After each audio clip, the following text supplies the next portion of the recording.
বাংলাদেশ কৃষি বিশ্ববিদ্যালয়ের জাতীয়তাবাদী ছাত্রদলের প্রতিষ্ঠাতা আহ্বায়ক এটিএম খালেদের ৪৫তম শাহাদাত বার্ষিকী উপলক্ষে রাজধানীর কৃষিবিদ ইনস্টিটিউশনে আলোচনা সভা চলছে। সেখানে এই মুহূর্তে বক্তব্য রাখছেন বিএনপির সিনিয়র যুগ্ম মহাসচিব রুহুল কবির রিজভী। আমরা সরাসরি চলে যাচ্ছি সেখানে।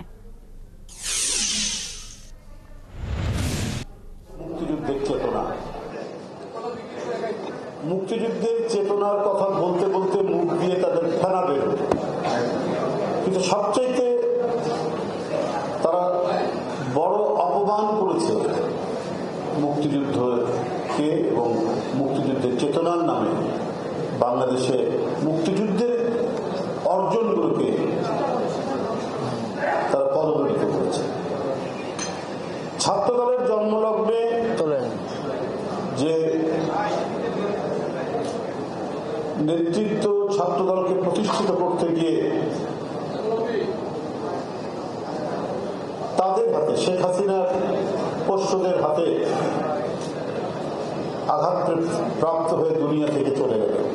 তিনি তো একজন বীর প্রতীক। তাকে আঘাত করেছিলেন কেন? কারণ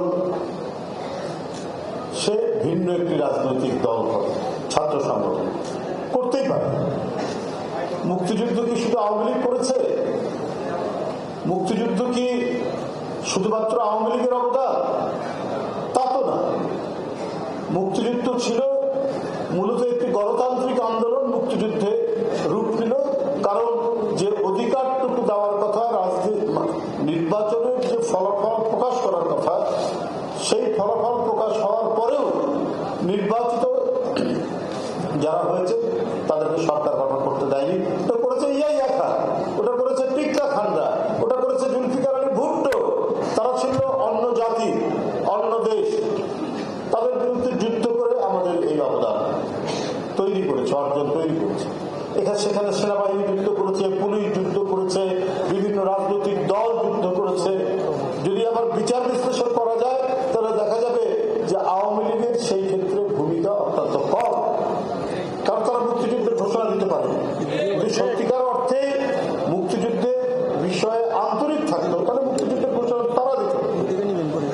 26শে মার্চ স্বাধীনতার ঘোষণা আর 17ই এপ্রিল আপনার সরকার গঠন করা হলো মুজিবনগর সরকার।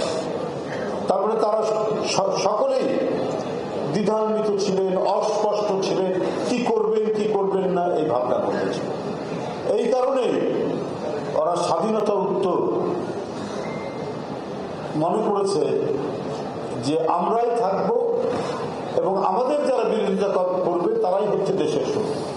সেই চরিত্র ক্যারেক্টার কিন্তু শেষ দিন পর্যন্ত ছিল, শেখ হাসিনার পালিয়ে যাওয়ার দিন পর্যন্ত ছিল।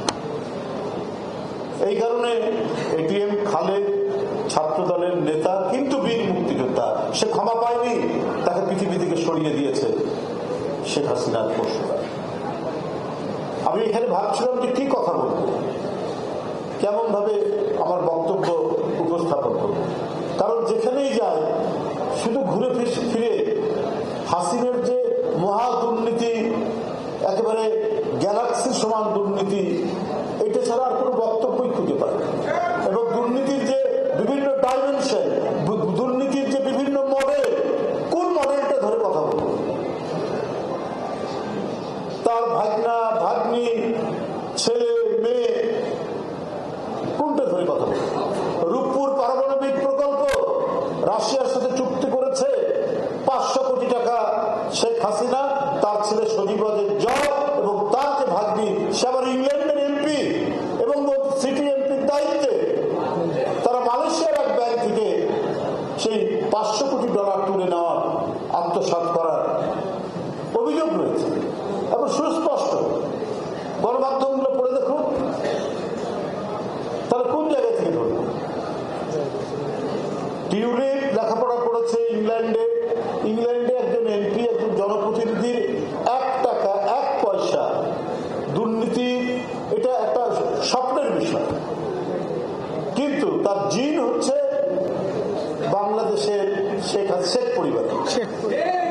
ওখানে লেখাপড়া করে এমপি হওয়ার পরেও তার জেনেটিক্যাল যে লাইন, এই লাইন সে ক্রস করতে পারেনি বলে